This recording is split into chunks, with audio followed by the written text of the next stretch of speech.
If you notice in your photos and your video that your horizon line isn't quite straight, it's a little crooked left or right, that just means that your gimbal needs Calibrate. It's easy to do. You can do it manually or automatically. Here is how you do it automatically in 60 seconds or less. First, make sure your drone is powered up and that the gimbal lock is removed so your camera can move freely during this process.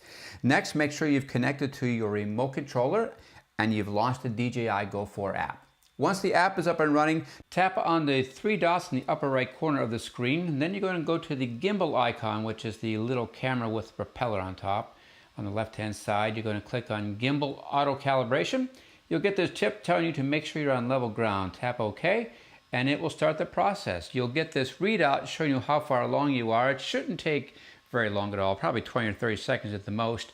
Your camera will go up and down and move left and right a little bit as it goes through the calibration process. And in just a few seconds, you will get this message showing you that the calibration is now complete. Now you should have a nice straight horizon line in your photos and videos.